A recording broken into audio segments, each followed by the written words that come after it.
Trump और Putin finally 15 अगस्त की प्रस्तावित समिट कंप्लीट कर चुके हैं। इन दोनों का यह समिट यूएसए की धरती अलास्का में हुआ है और ट्रंप ने पुतिन के लिए रेड कार्पेट बिछा रखी थी और अपना एक B2 बम्बर कुछ F-35 के साथ उड़ाकर परहैप्स रशिया को अपनी ताकत का अंदाजा लगवाया हो, क्योंकि B2 बम्बर से इन्होंने रिसेंटली ईरान पर अटैक्स किए थे।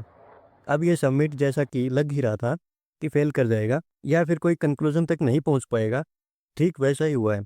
क्योंकि पुतिन ने शर्त रखी हुई थी कि जितना यूक्रेन हम कब्जा चुके हैं, हम उसमें से 1 इंच भी छोड़ने वाले नहीं हैं। और ये बात यूक्रेन और ट्रंप को एक्सेप्ट नहीं होगी। फिलहाल ना तो कोई सीज़फायर हो पाए, ना ही कोई समझौता हो पाए।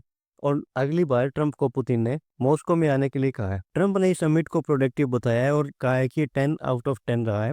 और इधर रशिया ने कहा है कि हमने ट्रंप के साथ एक अंडरस्टैंडिंग डेवलप कर ली है। पुतिन और ट्रंप की मुलाकात के बाद एक बड़ा सवाल ये भी है कि दोनों के बीच जब 3 घंटे तक बंद कमरे में बैठक चली, तो दोनों नेताओं ने प्रेस कॉन्फ्रेंस में सिर्फ 12 मिनट का एक स्टेटमेंट दिया और मीडिया से कोई भी क्वेश्चन नहीं लिया।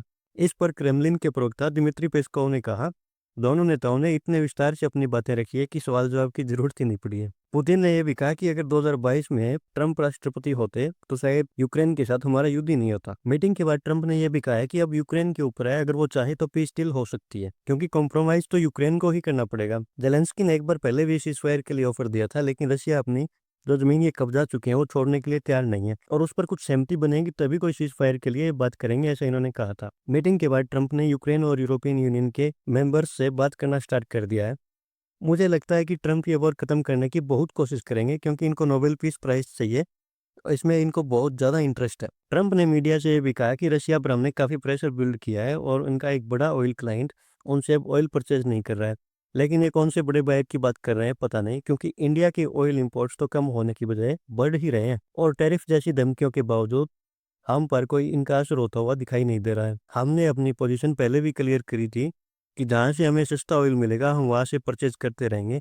हो सकता है कि इस प्रेशर का यूज़ करके हम रशिया को कहें कि भाई थोड़ा और सस्ता किया जाए ताकि हम और ज़्यादा फ्यूल खरीद सकें। आपको क्या लगता है, क्या यूक्रेन और रशिया की पीस डील हो पाएगी और क्या ट्रंप इसका क्रेडिट लेने में कामयाब हो पाएंगे?